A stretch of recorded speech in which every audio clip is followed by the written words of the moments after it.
Pittsburgh, Pennsylvania, November 12, 1945, 11:40 p.m. Detective Margaret Holloway, known to everyone as Peg, stood on the third-floor landing of the Bellwood Apartments, clutching an incident report, and realized her career with the Pittsburgh Bureau of Police was turning into a farce. A stolen bicycle. Not even new. An old Schwinn from '38 that nobody had ridden since '42. The complaint had been filed by Mrs. Edith Morrison from apartment 307, claiming the bicycle had belonged to her late husband and had been sitting in the shared storage closet. Who steals rusted junk from an apartment hallway in November? Peg lit her fourth lucky strike of the hour and decided to interview the floor's residents for the sake of protocol. The report required witness statements. Maybe someone saw something. She started with apartment 305. A man answered.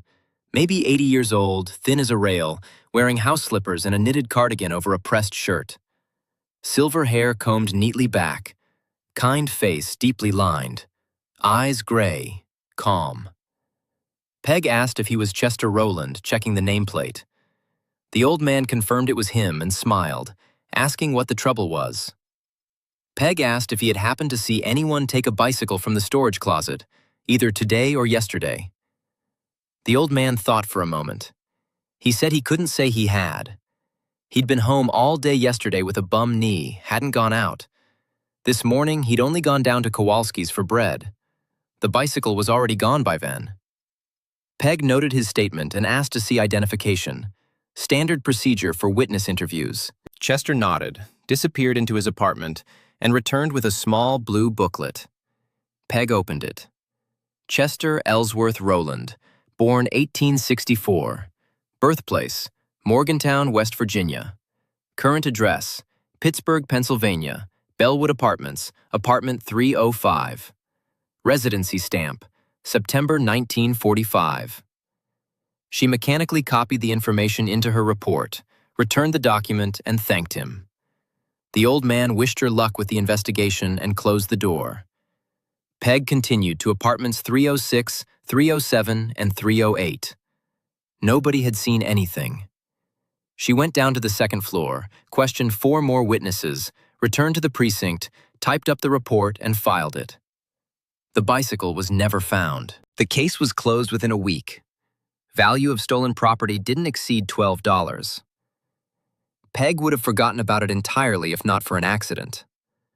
Pittsburgh, Pennsylvania, December 3, 1945, 2:20 p.m. She was sorting through old case files, preparing for her performance review. She needed to show clearance statistics for the past 3 years. In a folder labeled Pending 1945, she found materials from an ongoing investigation into counterfeit ration books. During a search of a suspected black marketeer's apartment back in October, police had discovered a military discharge paper, issued to Chester Ellsworth Rowland, born 1864, native of Morgantown, West Virginia. The suspect claimed he'd bought the document at a flea market for $5, wanted to use it to get veterans benefits. The case had been transferred to Army Criminal Investigation Division for verification. Peg read the notes. Army CID had requested confirmation from the Veterans Administration about Chester Rowland's status. The VA response, dated November 28, 1945, stated that Chester Ellsworth Rowland, service number 447821, was verified deceased as of September 14, 1945, at Fitzsimons Army Hospital in Denver, Colorado. Cause of death, pneumonia. He had been a veteran of the Spanish-American War and the Philippine Campaign. The fake discharge paper had been confiscated, the black marketeer fined, and the case was pending closure. Peg read the report 3 times. Chester Ellsworth Rowland, born 1864, Morgantown, West Virginia. Died September 14, 1945, in Denver. And she'd spoken 3 weeks ago to a man with that exact name, exact birth year, exact birthplace, living in Pittsburgh since September 1945. Coincidence? Same name? She pulled out her interview report from November 12th and compared the data. Perfect match. Morgantown, 1864. Even the middle name, Ellsworth. Peg felt ice creep down her spine. She picked up the phone and called Army Criminal Investigation Division. The duty officer transferred her to Captain Theodore Brennan. She explained the situation. Brennan was silent for a moment. He asked if she was certain of these details. Peg confirmed she was absolutely certain. She had the interview report with a copy of the ID booklet. Brennan said he would pull the Rowland file and call her back in an hour. 35 minutes later, Brennan called back himself. He told Detective Holloway they had a problem. His voice was tight. The real Chester Ellsworth Rowland had died at Fitzsimons Army Hospital in Denver on September 14, 1945, from pneumonia. He had been a veteran who served in the Spanish-American War and the Philippine Campaign in 1899. If the man she had interviewed was using his documents, that was identity theft and fraud. They needed to investigate. Peg asked what she should do. Brennan told her to come to their office tomorrow at 10 a.m. She should bring the interview report and all materials. They would sort this out together. Peg hung up. Her hands were shaking. She looked at the report again. Chester Rowland, Uncle Chester from the 3rd floor. Quiet pensioner everyone in the building had known for months. He brought neighbors cookies on holidays, fixed children's toys, fed stray cats. Who was he? Pittsburgh, Pennsylvania, December 4th, 1945, 10:15 a.m. Captain Brennan's office was in the Federal Building downtown. Peg brought everything: the interview report, copy of the ID booklet, and the file from Army CID about the deceased Rowland. Brennan met her with Colonel Vincent Shaw, head of the investigation unit. They spread the documents across the table and compared data. Shaw stated it was a 100% match. Name, birth year, birthplace. The question was, how did Peg's pensioner have the real Rowland's documents if the real man had died in Denver in September? Brennan said there were 2 possibilities. First, he actually knew Rowland, was with him when he died, took his papers and assumed his identity. Second, he was someone else entirely who somehow obtained Rowland's information and had been living under his name for 3 months. Peg asked how they could verify this. Shaw answered that they needed photographs. The Rowland who died in Denver, his VA file should have a picture. They would compare. Different faces meant imposter. Same face meant, well, still fraud, just meant he knew the real man. Either way, it was a crime. Brennan opened a locked filing cabinet and pulled out a folder stamped "Official Use Only." This was the Chester Rowland VA file, obtained from Denver. Inside was a photograph from 1920. An old man around 56 years old, square-jawed, heavy-browed, thick neck, broad nose, hard stare. The face of a working man, weathered by decades of manual labor. Peg pulled out her notebook. On the back page, she'd sketched Chester Rowland from apartment 305. It was a habit from her academy days, where they taught detectives to memorize witness faces. She placed the sketch next to the photograph from the file. All 3 fell silent. The faces were different. Completely, absolutely, categorically different. Rowland in the photo, square-faced, rough-featured, massive jaw and prominent brow. Chester from apartment 305, narrow-faced, refined features, pointed chin, high cheekbones. Even the skull shape was different. Brennan breathed out a single word. Imposter. Jesus Christ, an imposter. Shaw stood and paced the office. He laid out the plan. Detective Holloway would open a criminal case for identity theft and document fraud. Army CID would assist as interested parties since it involved a deceased veteran's identity. They needed to establish who this man was, how he got Rowland's documents, where he came from, and what he was hiding from. They would proceed quietly. They couldn't spook him. Peg said she would start with Social Security Administration records. She would check how he got registered in September. There should be documentation. Brennan agreed. He told her to keep him informed, and to be careful. A man who had been living under a false identity, even for just a few months, was not some random con artist. He had serious reasons to hide. Pittsburgh, Pennsylvania, December 9th, 1945, 4 p.m.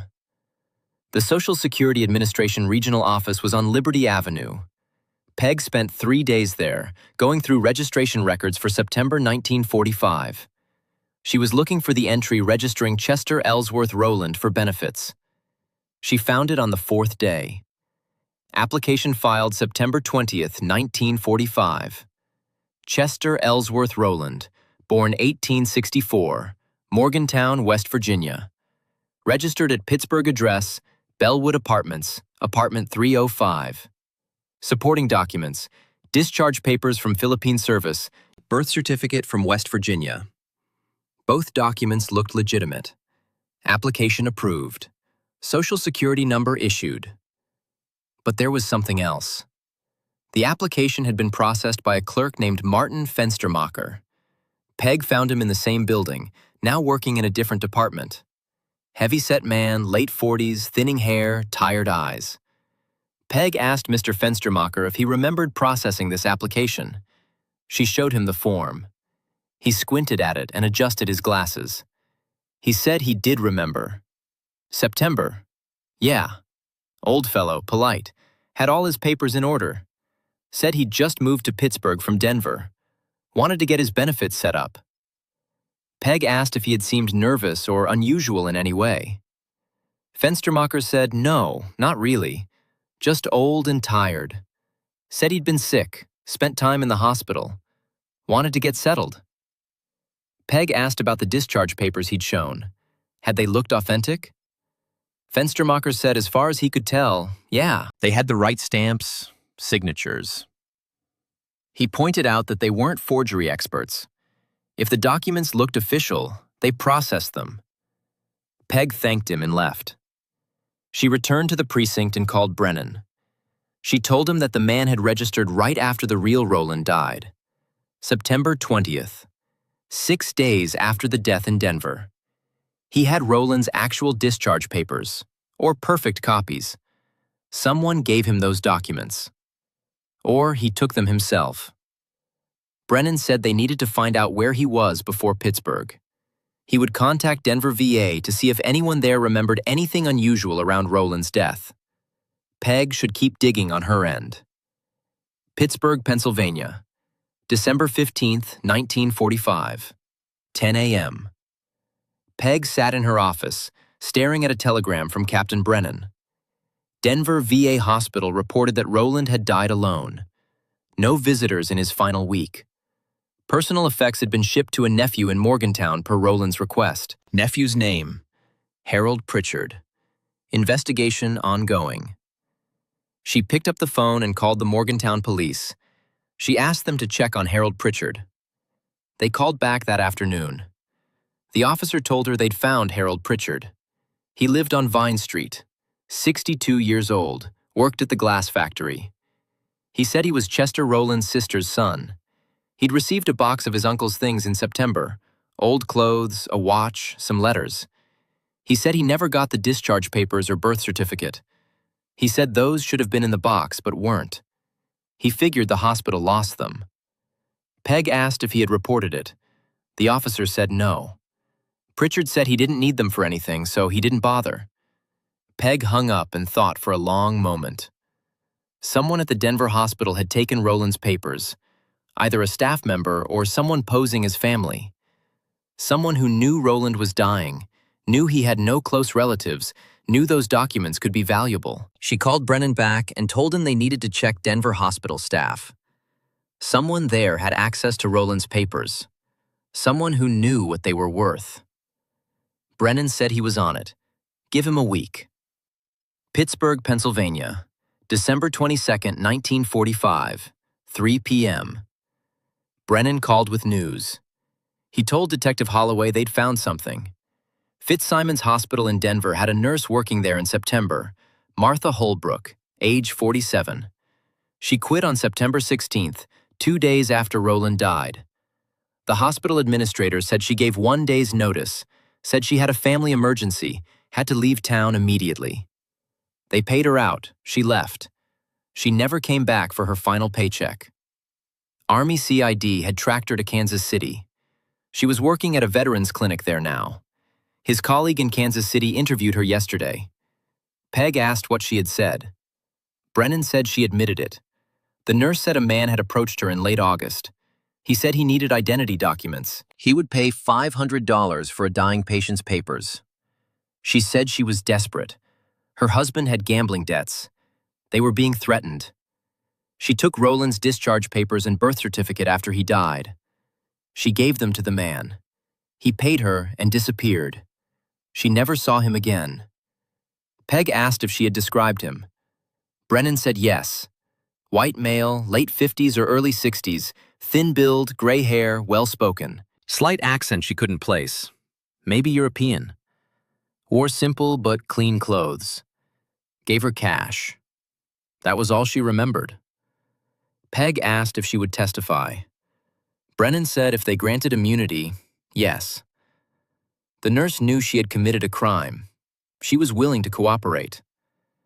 Peg felt her pulse quicken. So they knew how he got the documents. Now they needed to know who he really was. Brennan agreed. That was the hard part. They needed fingerprints, photos, dental records. They needed to arrest him and process him. Was she ready?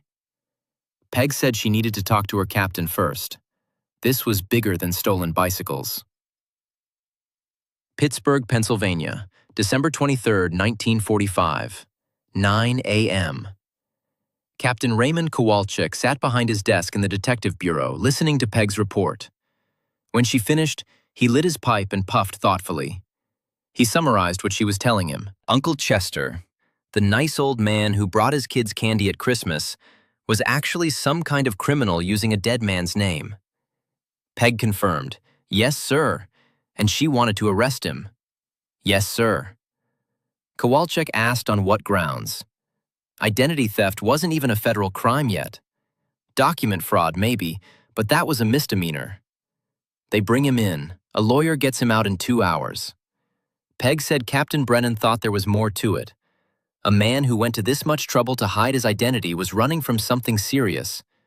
Murder, maybe. War crimes. Something big. Kowalczyk puffed his pipe.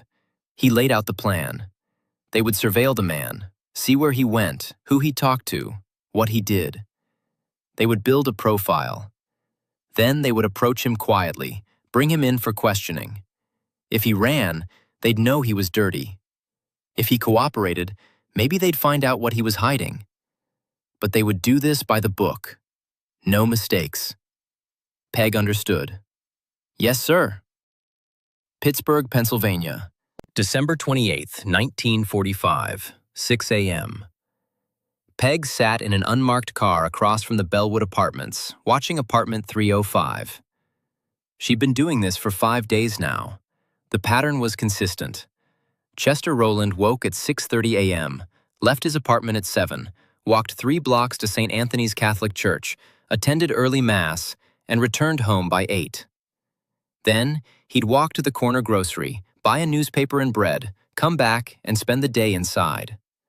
Occasionally, he'd sit on the building's front steps, chat with neighbors, feed cats. Nothing suspicious. Except, on the 3rd day of surveillance, Peg noticed something. When Chester walked to church, he took a specific route, down Bellwood Avenue, left on Forbes, right on Morewood. Standard route. But twice, on days 3 and 5, he'd suddenly stop mid-block, turn around, walk back 20 feet, then continue forward, as if checking for followers. And yesterday, at the grocery store, Peg saw him pick up a newspaper, glance at the front page, freeze for 5 full seconds, then carefully fold the paper and buy it without looking at it again. The headline that day: War Crimes Trials Begin in Nuremberg. She called Brennan. She told him she thought the man was a war criminal, German maybe, or a collaborator. He was scared of Nuremberg. Brennan said it could be. Or he was scared of something else entirely. They needed to move soon. The man was getting nervous. Nervous people run. Pittsburgh, Pennsylvania, January 2, 1946, 10 a.m. They brought him in on a Wednesday morning. Peg and two uniformed officers knocked on apartment 305. Chester Rowland answered, saw the police, and didn't react at all. Just nodded quietly and asked if he could get his coat. He asked calmly if they were arresting him. Peg told him they needed to ask him some questions downtown. He asked if he was under arrest. Peg said not at this time, but they needed him to come with them. He said he understood. He asked if he could call his lawyer. Peg told him he could call from the station. He nodded, put on his coat, and followed them peacefully. In the car, he sat quietly, looking out the window. Didn't ask questions, didn't protest, just watched the city pass by. At the station, they put him in an interview room. Peg and Brennan sat across from him. Brennan placed two photographs on the table, the real Chester Rowland from 1920 and a photo they'd taken of the man in custody yesterday during surveillance. Brennan stated flatly that these were not the same person. The old man looked at the photos for a long time. Then he looked up at them. He said quietly that, no, they were not. Brennan asked who he was then. Silence. Peg stated the facts. The real Chester Rowland had died on September 14, 1945 in Denver. This man had registered for Social Security 6 days later using his documents. Documents that were stolen from a VA hospital by a nurse he paid $500. They had her statement. They had proof. He was not Chester Rowland. So who was he? The old man looked at his hands. They were trembling slightly. He asked slowly if they would promise him something if he told them. Brennan said they couldn't make promises, but cooperation helped. The old man said he didn't want a deal. He wanted a priest, Catholic priest. He wanted to make confession before he told them anything. If he was going to prison, or worse, he needed to confess his sins first. Would they allow that? Peg and Brennan exchanged glances. Brennan said they could arrange that. Pittsburgh, Pennsylvania, January 2nd, 1946, 2 p.m. Father Patrick O'Brien arrived at the police station at 2 in the afternoon. 70 years old, white-haired, sharp-eyed. Parish priest at St. Anthony's. Peg and Brennan led him to the interview room and left him alone with the old man who called himself Chester Rowland. They waited outside for 45 minutes. When Father O'Brien emerged, his face was pale. He told them the man was ready to talk to them, but he needed to tell them something first. What the man had told him was under seal of confession. He couldn't repeat it. But he could tell them this. The man was not a war criminal. He was not a murderer. He was a victim. And he was terrified. Whatever happened to him now, he'd already lived in hell for decades. They should remember that. Father O'Brien left. Peg and Brennan went back into the interview room. The old man sat with his hands folded, eyes red from crying. He said he was ready. He would tell them everything. But first, he needed them to understand something. He didn't kill Chester Rowland. He didn't hurt anyone to get his name. He bought those papers because he needed to disappear. He needed to become someone else. Because if they found him, the people he ran from, they'd kill him. Or worse. Peg asked who he was running from. The old man took a deep breath. He said his real name was Stefan Kubiak. He was born in 1865 in Poland. He came to America in 1913. He worked in the steel mills. In 1942, he made a terrible mistake. He witnessed something he wasn't supposed to see, and the people involved, powerful people, they wanted him dead. He'd been running ever since. Peg asked what he had witnessed. Stefan Kubiak closed his eyes. He said he needed to start from the beginning, or they wouldn't understand. Pittsburgh, Pennsylvania, January 2nd, 1946, 2:30 p.m. Stefan began his story. His real name was Stefan Kubiak. He was born in 1865 in a village near Krakow. His father was a blacksmith. He learned the trade from him. In 1913, when he was 48, he came to America, to Pittsburgh. He had a cousin here who worked at the Homestead Steelworks. His cousin got him a job. Stefan worked there for 29 years. He was a good worker. He married a Polish girl named Maria. They had 2 children, a son, Joseph, and a daughter, Anna. They lived in a small house in Lawrenceville. They were happy. In 1942, everything changed. Joseph was drafted. He went to North Africa with the army. Anna married a soldier and moved to Ohio. Maria died in March from pneumonia. Stefan was alone in the house, still working at the mill, but alone. In August 1942, Stefan was working the night shift, 3rd floor near the furnaces. Around 2 in the morning, he went to the storage room to get tools. The storage room had a small window that overlooked the loading docks. He was looking for a wrench when he heard voices outside. He looked through the window. There were 3 men on the dock, 2 he didn't recognize, dressed in expensive suits, not mill workers. The 3rd was his foreman, Stanley Kowalski. They were loading crates into a truck, big wooden crates, maybe 6 feet long, heavy. It took all 3 of them to lift each one.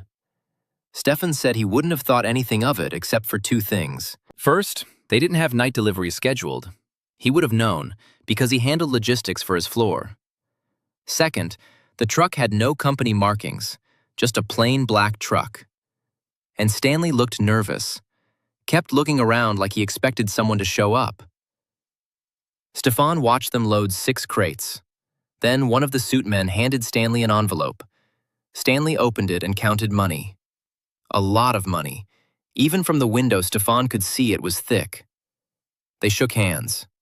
The truck drove away. Stanley went back inside. Stefan said he should have minded his own business. But he was curious. What was in those crates? Why the secret delivery? Why was Stanley getting paid? So the next night, Stefan went to the dock during his break. He found the shipping manifest. They kept copies of everything. He looked for anything shipped on the night of August 14th. Nothing. No record. Like the delivery never happened. That scared him. No record meant someone was hiding something. He decided to keep watching. For the next 2 weeks, Stefan watched that loading dock every night. Same pattern, every Thursday. 2 men in suits, Stanley, 6 crates, money, truck drives away. No manifest, no record. On the 3rd Thursday, September 3rd, Stefan decided to see what was in those crates. He waited until they loaded 5 crates into the truck. When they went back inside for the 6th, he ran to the dock and pried open one of the crates in the truck. Inside were rifles. Brand new Springfield rifles, still in factory wrapping. Military weapons, stolen from the mill's war production line. Being sold to someone. Black market. Stefan closed the crate and ran back to his floor. His heart was pounding. He didn't know what to do. Report it? To who? Stanley was his foreman. The suit men looked connected. Maybe mob. Maybe worse. If he reported it and nothing happened, they'd know he talked. They'd kill him. So he kept quiet, kept his head down, worked his shifts, tried to forget. But on September 17th, Stanley called Stefan into his office. He closed the door, sat him down, looked at him with cold eyes. Stanley told Stefan he'd heard Stefan had been asking questions about the loading dock. Stefan hadn't asked anyone anything, but he knew what this was. Someone had seen him watching, or seen him open that crate. He was caught. Stefan said he didn't know what Stanley was talking about. Stanley told him not to lie. He said Stefan was a good worker. He liked him, so he was going to give Stefan a choice.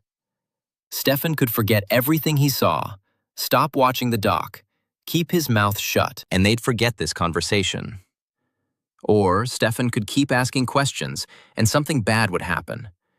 Maybe Stefan would have an accident at the mill. Maybe his house would catch fire.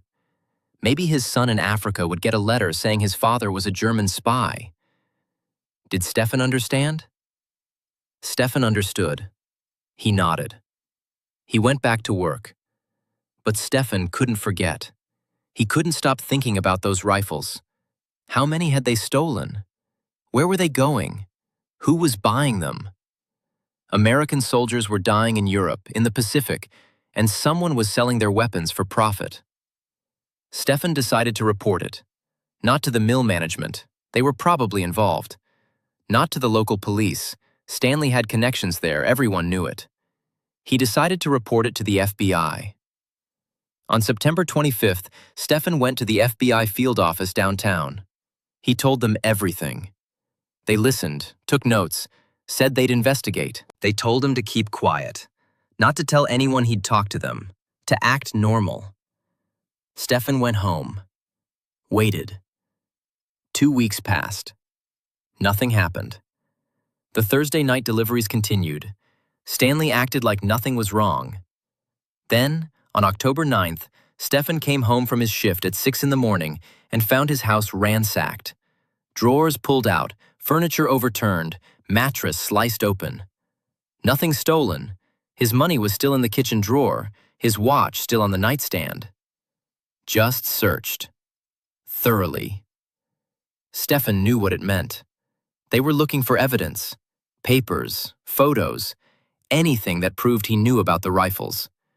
He packed a bag, clothes, money, his father's watch, and left. Didn't tell anyone. Didn't go to work. Just left. He took a bus to Philadelphia, then to New York, then to Boston. He worked odd jobs, stayed in boarding houses, kept moving. But Stefan kept thinking. If they wanted him dead, why just search his house? Why not just kill him? He found out why on October 30th. He was in Boston, reading the newspaper in a diner. Front page story. FBI raids Homestead Steel, arrests 12 in weapons theft ring. They'd raided the mill, arrested Stanley Kowalski and 11 others, recovered hundreds of stolen rifles. The FBI quoted an anonymous tipster who'd provided key information. Stefan felt relief. It was over. They'd caught them. He could come home. But then he read the next paragraph. FBI agents were searching for Stefan Kubiak, 77, a mill worker believed to have been involved in the theft ring. Kubiak disappeared on October 9th and was wanted for questioning. Anyone with information should contact the FBI. They were looking for him, not as a witness, as a suspect. Stefan understood immediately. Stanley had talked, cut a deal, blamed Stefan, said Stefan was part of the ring, said he'd stolen the rifles, said he'd run when he knew they were getting caught. The FBI believed him. Or maybe they didn't, but they needed Stefan to testify, and saying he was a suspect was the only way to force him to come forward. Either way, Stefan was finished. If he went back to Pittsburgh, he'd be arrested. If Stanley's friends found him first, he'd be dead. He was trapped. So Stefan kept running. Boston to Baltimore. Baltimore to Washington. Washington to Richmond. He worked as a janitor, a dishwasher, a handyman. He used his real name, stupidly, because he didn't have any other documents. But he kept moving, never stayed in one place more than 2 months. That worked until March 1943. Stefan was in Richmond working at a hotel. One day, a man came to the hotel, suit, fedora, cold eyes, and asked the manager if Stefan Kubiak worked there. The manager said yes and pointed Stefan out. The man walked up to Stefan, smiled, and said Stefan's name. Said they needed to talk. Stefan ran. Didn't even grab his coat. Just ran. The man chased him 3 blocks before Stefan lost him in an alley. Stefan left Richmond that night, took a freight train west, ended up in Louisville. That's where he realized he couldn't keep using his real name. They were tracking him. Police, FBI, Stanley's people. He needed a new identity. But how? He had no money for forged documents. He didn't know any criminals who could help. He was a 78-year-old Polish mill worker. He didn't know how to disappear. Then he met Walter. Walter Hennessy was an old Irishman Stefan met in a Louisville boarding house in the summer of 1944. He'd been a soldier in the Great War, World War I, lost his arm at Belleau Wood. He was living on a small pension, drinking too much, telling stories about the old days. They became friends, two old men with nowhere else to go. Stefan told him he was running from something, but didn't say what. One night, drunk, Walter told Stefan what he needed. Stefan needed to die. Not really die, but legally die. Get a death certificate, become someone else. Walter said he knew a guy in the Army who did that, deserted in 1918, found a dead man's papers, lived under his name for 20 years before anyone caught him. Stefan asked how. Walter said it was easy. Find someone who died with no family, get their documents somehow, register in a new city. Who was going to check? Government was too busy with the war. Stefan thought about it for months. It seemed impossible, immoral, wrong. But what choice did he have?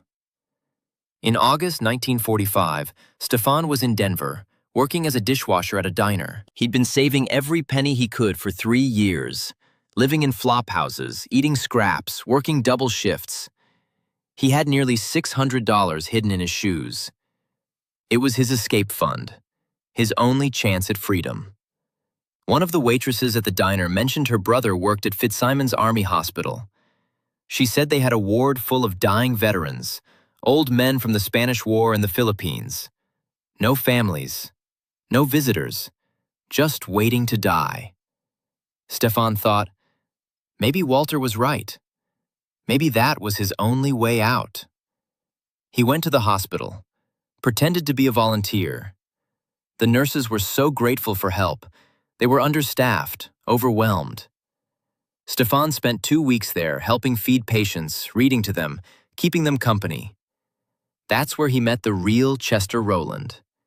He was dying of pneumonia, 81 years old, served in the Philippines in 1899. No wife, no children. His only living relative was a nephew in Morgantown he hadn't seen in 40 years. Chester told Stefan about his life, the war, the farm in West Virginia, the years of wandering. He was lonely, grateful someone would listen. Chester died on September 14th. Stefan was with him. He held his hand. Chester thanked him for being there. After Chester died, Stefan found the nurse, Martha Holbrook. He offered her $500, almost everything he had, if she'd give him Chester's discharge papers and birth certificate before they sent his effects to Morgantown. Stefan told her he was running from mobsters, needed new documents to start over. She was desperate. Her husband owed money to gamblers. She took the deal. Stefan left Denver with Chester's papers, came to Pittsburgh, figured the best place to hide was where he'd started. Big city, easy to blend in. He registered for Social Security, found an apartment, became Chester Rowland.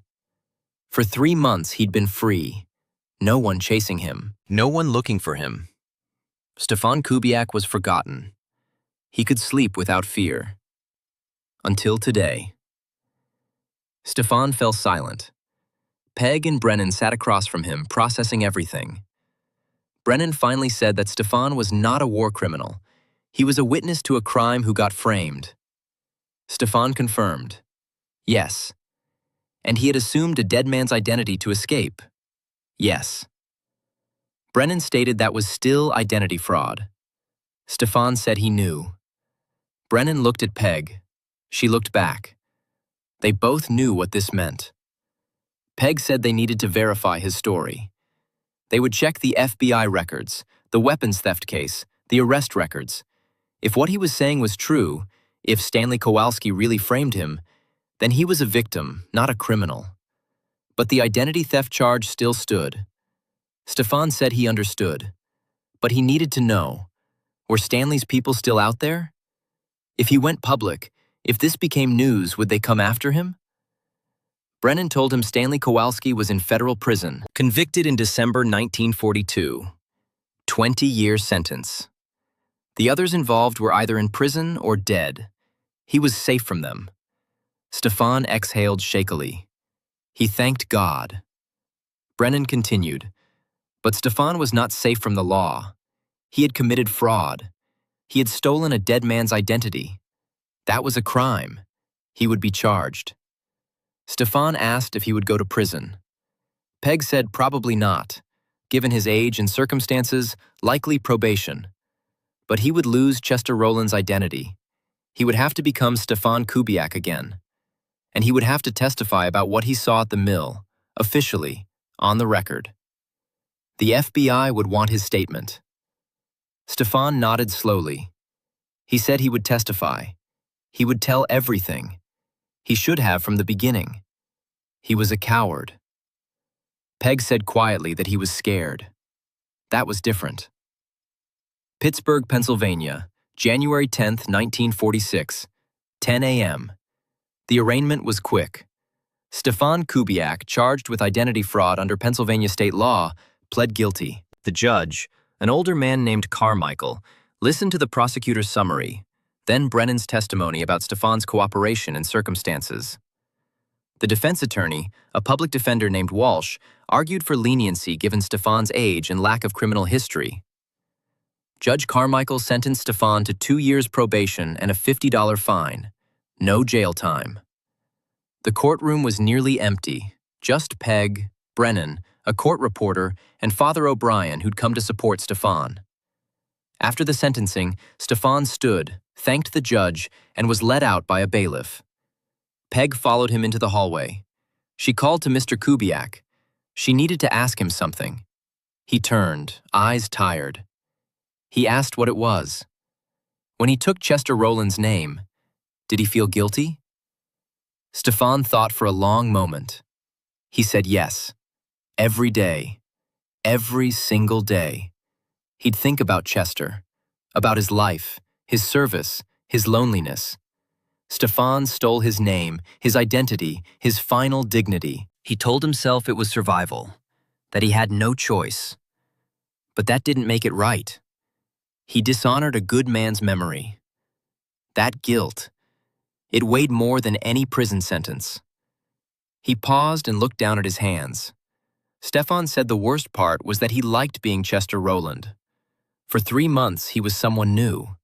Someone with no past, no sins, no mistakes. He could be kind, helpful, normal. People liked him. Children smiled at him. He felt clean. But it was a lie, built on a dead man's grave. And now it was over. He was Stefan Kubiak again, the coward who ran, the thief who stole a name. That was who he really was. Peg didn't know what to say. She'd spent weeks hunting this man, convinced he was dangerous, evil, hiding something monstrous. But standing here, looking at his haunted eyes, she saw only an old man who'd made desperate choices and lived with the consequences. She told him finally that he was not a bad person. He made mistakes, but he was not bad. Stefan smiled sadly. He thanked her. But they both knew that wasn't true. He turned and walked away, escorted by the bailiff. Peg watched him go. Pittsburgh, Pennsylvania, February 1946. The FBI interviewed Stefan Kubiak for 3 days in a secured room at the Federal Building. Special Agent Harrison Caldwell led the interrogation, a methodical man in his 40s with steel-gray eyes and a reputation for breaking complicated cases. He sat across from Stefan with a stenographer and 2 junior agents, a stack of files between them. Agent Caldwell told Stefan they needed him to walk through everything again. But this time, they needed specifics, dates, times, descriptions, every detail he could remember. Stefan nodded. His hands trembled as he lit a cigarette. He asked where they wanted him to start. August 14th, 1942. The first night he saw the shipment. What time exactly? Stefan said 2:15 in the morning. He remembered because he checked his watch right before going to the storage room. He was supposed to take his break at 2:30, but he needed a wrench first. Caldwell asked him to describe the truck. Black Chevrolet panel truck, no markings, Pennsylvania plates. But Stefan couldn't see the number from the window. Looked new, maybe 41 or 42 model. The two men with Stanley Kowalski. Describe them. Stefan closed his eyes, remembering. One was tall, maybe 6 feet, dark hair, clean-shaven, expensive gray suit. He did most of the talking with Stanley. The other was shorter, stockier, wore a brown suit, had a mustache. He did the heavy lifting. Would Stefan recognize them again? Maybe. It was dark. He only saw them from a distance. Caldwell opened a folder and pulled out a dozen photographs. He spread them on the table and told Stefan to look at them. Take his time. Stefan studied the photos. His finger stopped on one, a mugshot of a hard-faced man in his 30s. Stefan said that was him, the tall one in the gray suit. Caldwell asked if he was certain. Yes, Stefan was certain.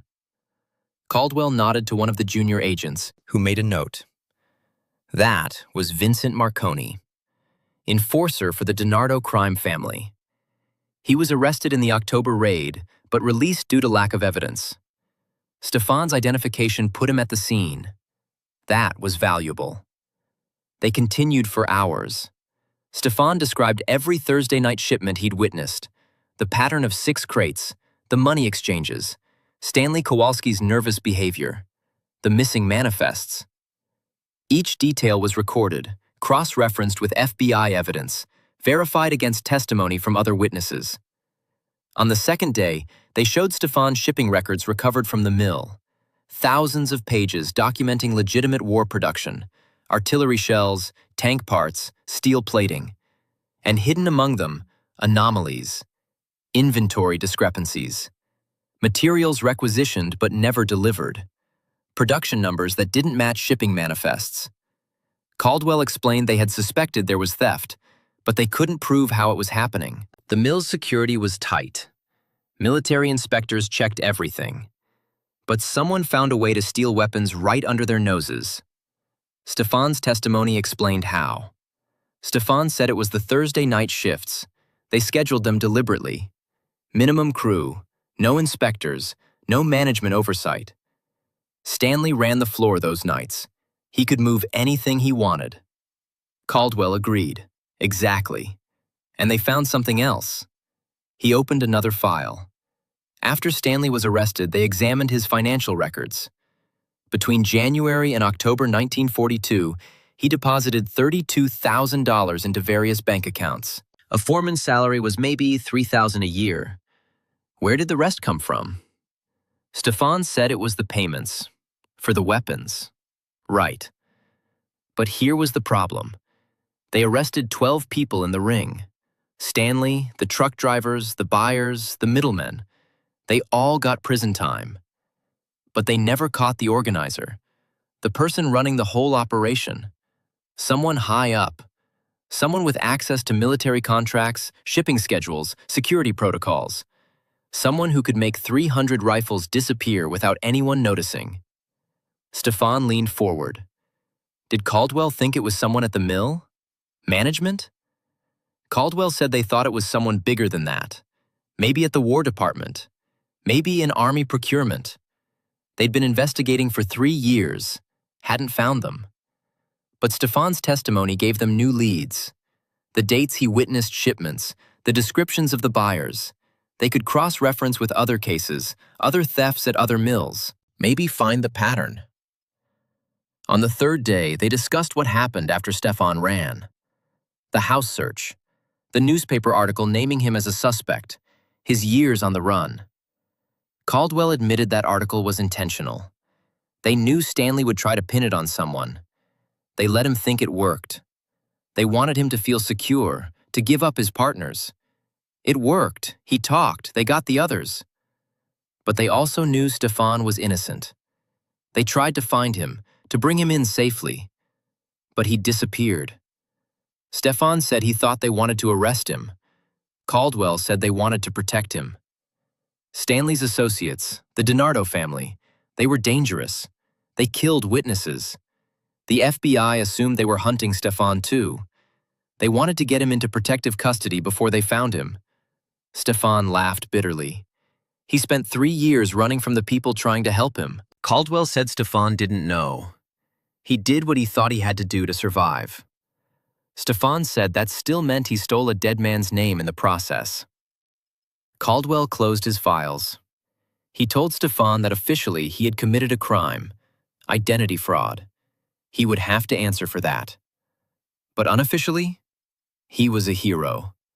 He reported a major theft ring, risked his life, helped them take down dangerous criminals. The Justice Department saw that. When they wrote their report, they'd make sure the judge saw it too. Stefan asked if they would go easy on him. Caldwell said he thought so.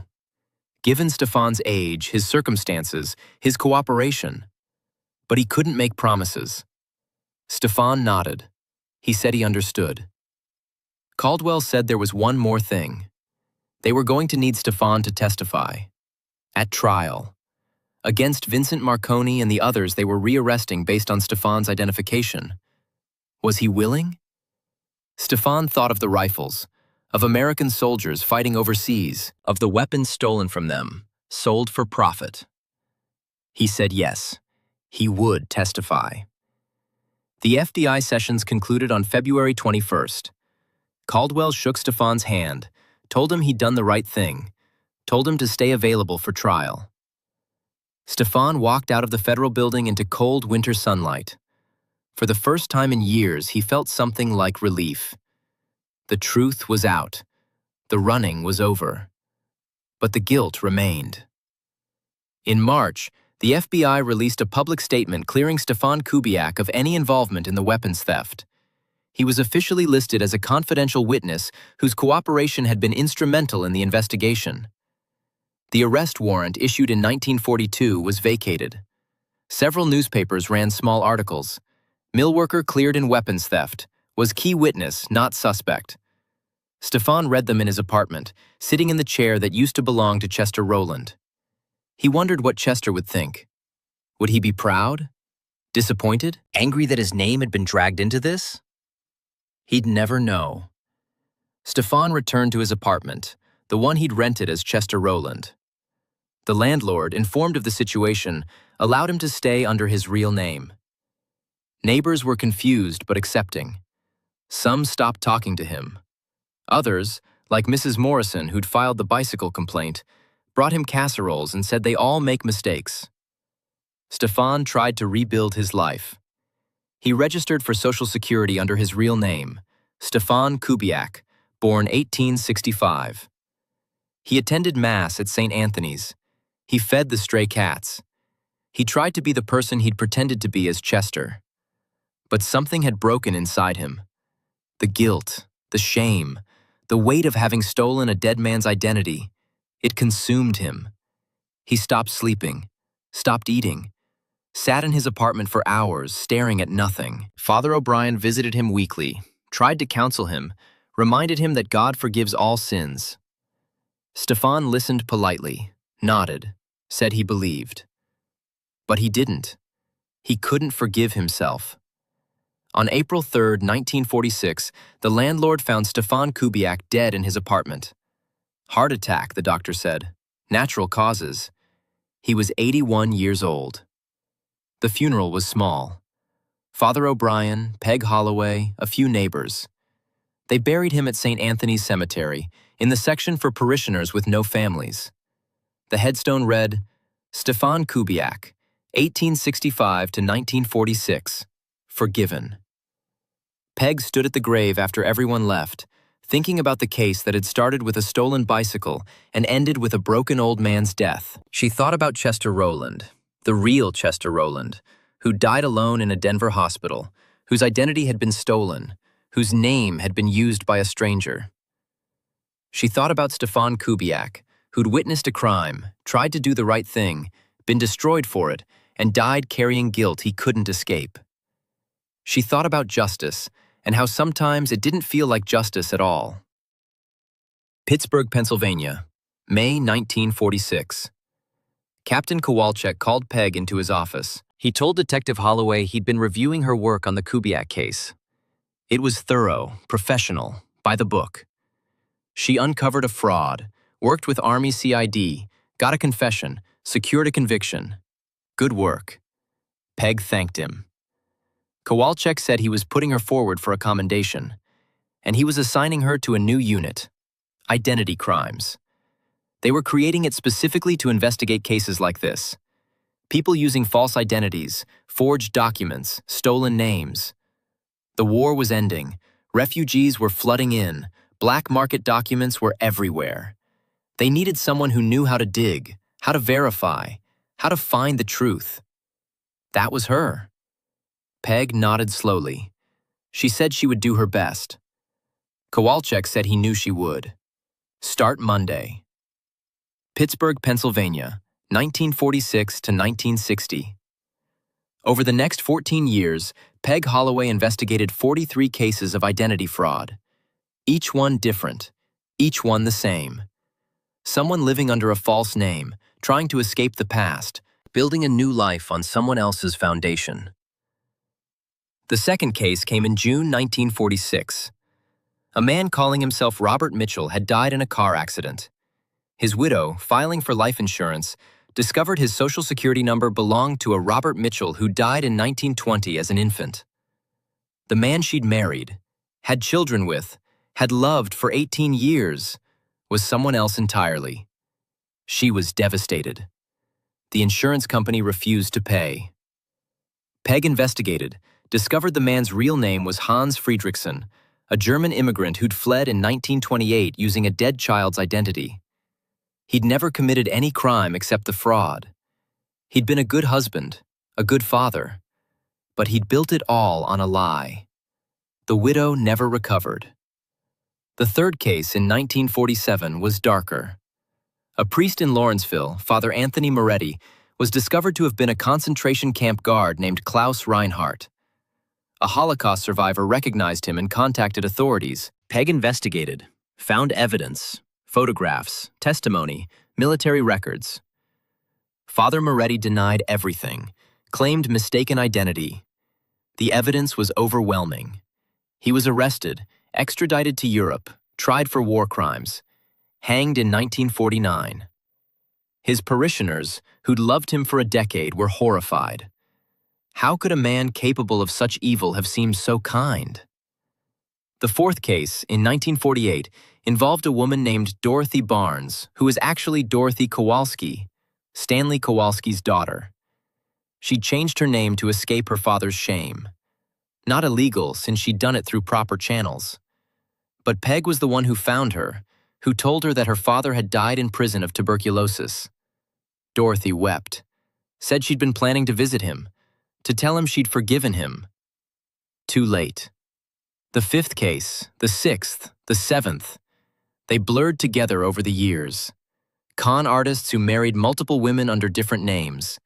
Deserters who'd fled combat and lived as civilians. Refugees who'd used stolen papers to escape Europe and couldn't go back. Criminals hiding from old warrants. Bigamists, fugitives, innocent people running from things beyond their control.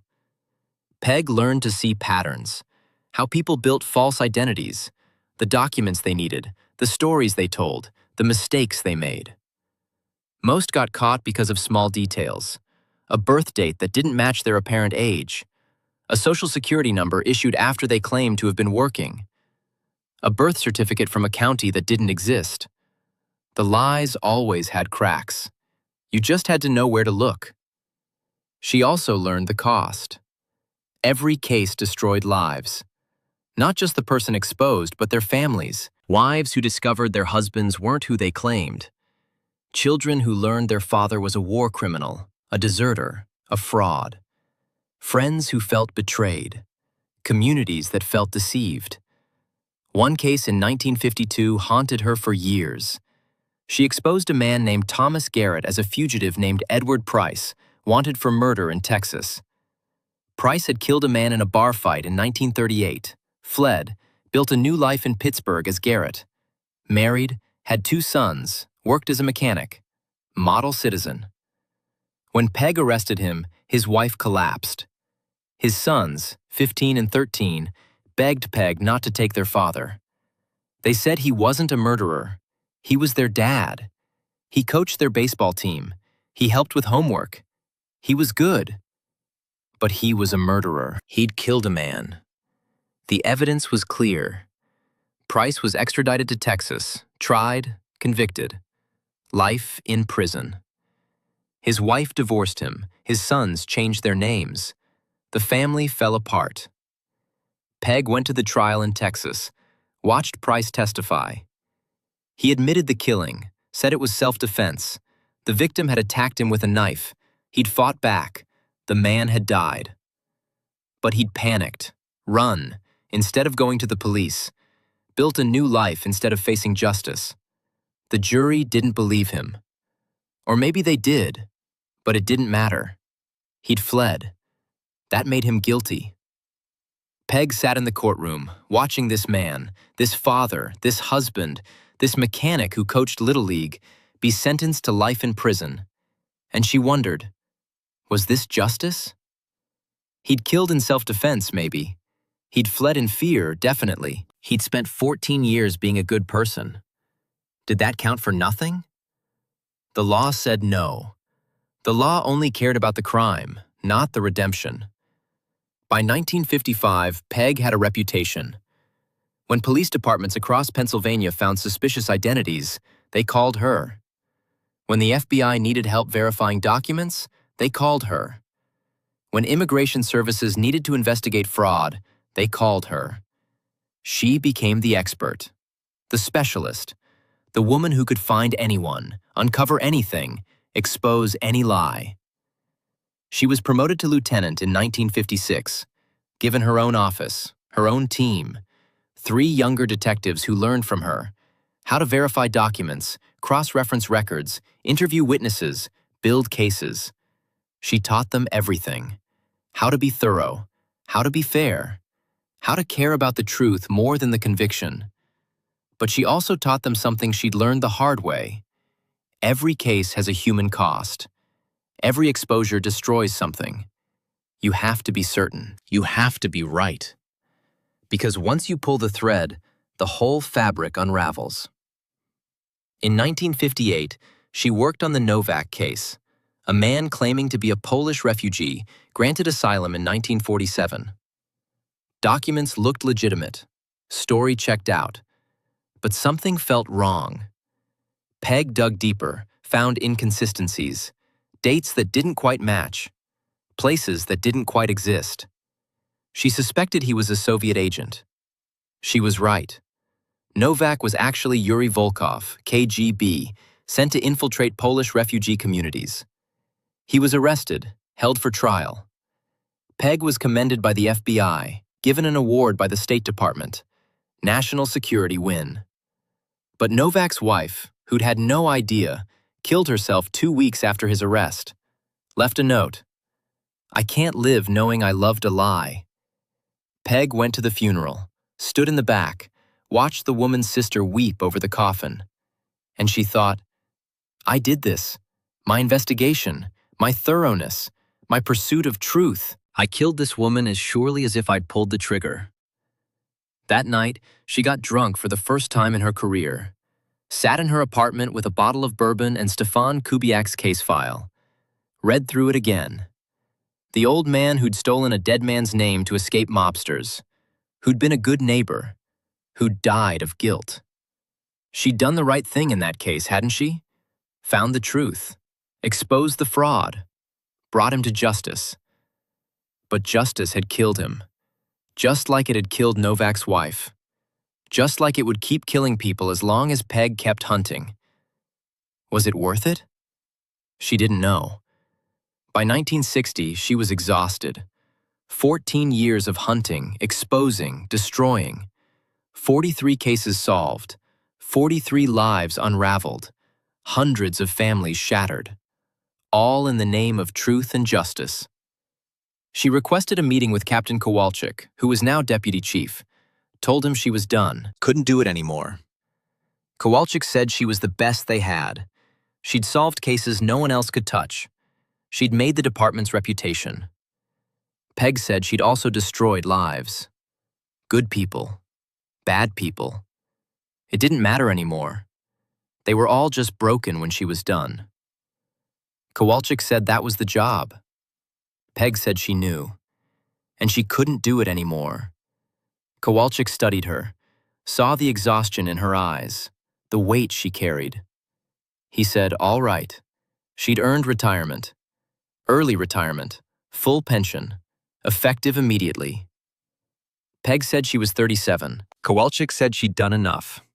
Take the pension. Rest. She deserved it. Peg shook his hand, cleaned out her desk, walked out of the precinct for the last time. She was 37 years old and felt 100. Pittsburgh, Pennsylvania, 1960. After leaving the force, Peg worked as a private investigator for 5 years, handling mostly insurance fraud and missing persons cases. Nothing as heavy as identity theft. Nothing that required destroying someone's entire existence. In 1965, she quit detective work entirely, moved to a small house in Squirrel Hill, got a dog, volunteered at the public library. She avoided talking about her career. When people asked what she'd done, she said police work. Nothing exciting. Pittsburgh, Pennsylvania, 1973.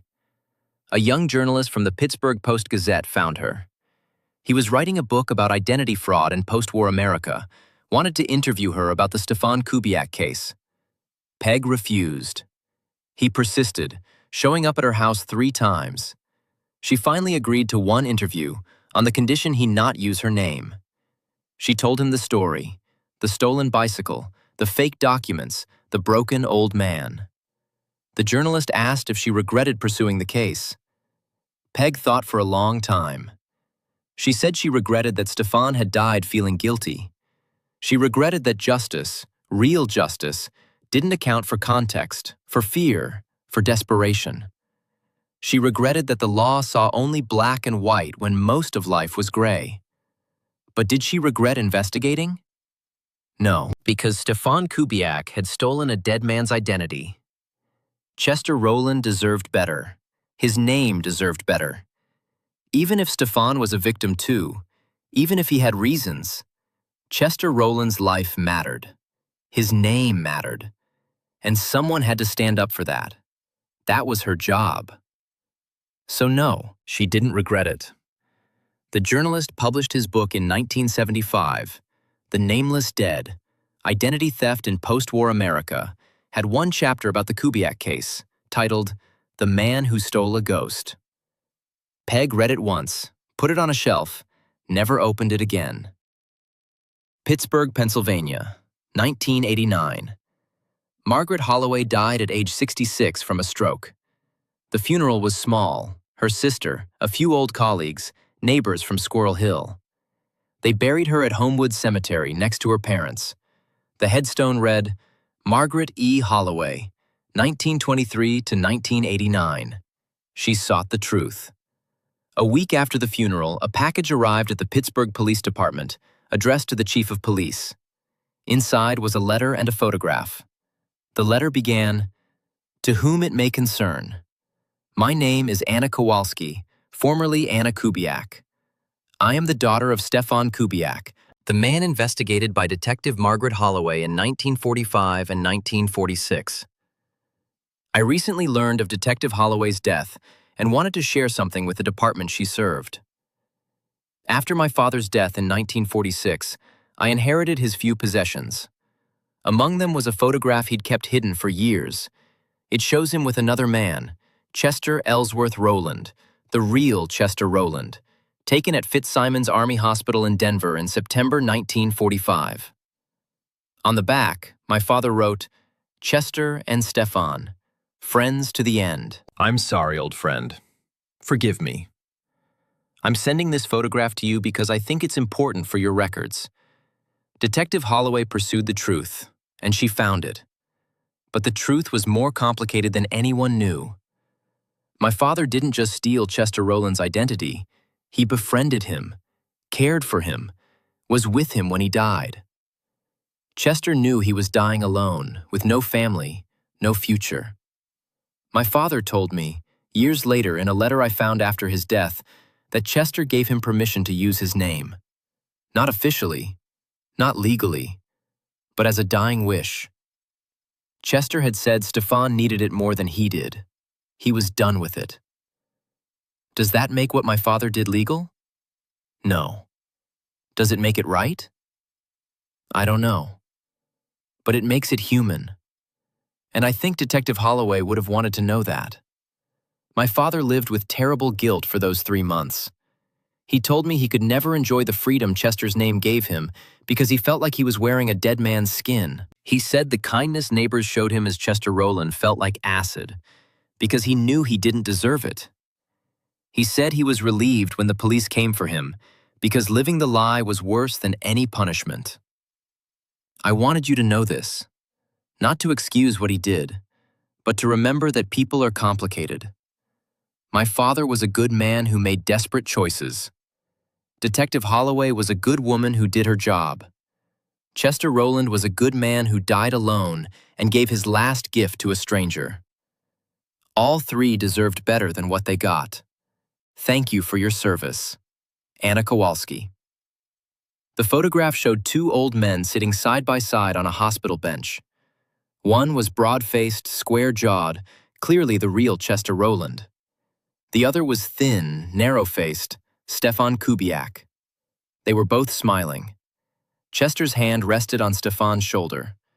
The current chief of police, a man named William Breslin who'd worked under Peg Holloway decades earlier, looked at the photograph for a long time. Then he filed it in the Kubiak case folder, closed the folder, and put it back in the archives. He never told anyone about the letter, never shared the photograph publicly. Some truths, he thought, were meant to stay with the people who carried them. But he did one thing. He wrote a memo and placed it in Peg Holloway's personnel file. Detective Margaret Holloway pursued the Kubiak case with integrity and professionalism. Recent evidence suggests the situation was more nuanced than initially believed. Her work was correct. Her doubts were justified. She served with honor. Signed, Chief William Breslin, 1989. Pittsburgh, Pennsylvania, 2010.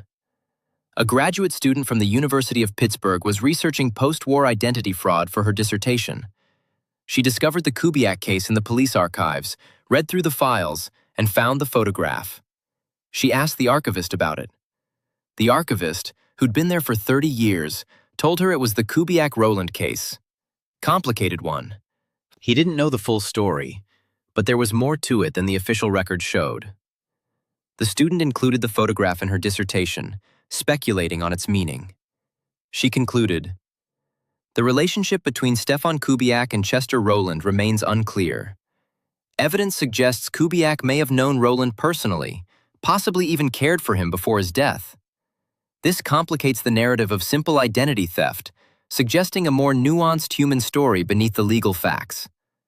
The case raises questions about the nature of identity, the desperation of refugees and fugitives, and the limits of legal justice in addressing moral complexity." The dissertation was published by a small academic press. 12 people bought it. The student got her doctorate, became a professor at a small college in Ohio, moved on to other research. The photograph remained in the archives, filed between incident reports and witness statements. 2 old men smiling, friends or strangers, or something in between. Frozen in time on a hospital bench in Denver, 1945. Pittsburgh, Pennsylvania, present day. And in St. Anthony's Cemetery, 2 graves sit side by side, though they'd been placed there 43 years apart by sheer coincidence of space and time. One headstone reads, Stefan Kubiak, 1865 to 1946, forgiven. The other, placed there in 1989, Margaret E. Holloway, 1923 to 1989. She sought the truth. And every year on April 3rd, the anniversary of Stefan's death, someone places flowers on both graves. White lilies for Stefan, red roses for Margaret. No card, no name, just flowers. The groundskeeper has noticed the pattern for years now. He asked once, in 2005, when he caught an elderly woman placing the flowers. She was in her 80s, frail, walking with a cane. He asked gently if she was family. She looked at him with kind eyes and said in a way, she was. Her father knew them both. He always said they deserved to be remembered, so she remembered them. The groundskeeper asked what they did. She said they tried to do the right thing, both of them, in different ways, and it cost them everything. She placed the flowers, lilies and roses, and walked away slowly, leaning on her cane. The groundskeeper never asked again. Some mysteries, he thought, were better left alone. But he always made sure those two graves were well tended, grass trimmed, headstones clean, out of respect for whatever complicated truth connected them. Because even if he didn't know the whole story, he knew this. They mattered to someone. They were remembered. They were forgiven. And that, perhaps, was enough.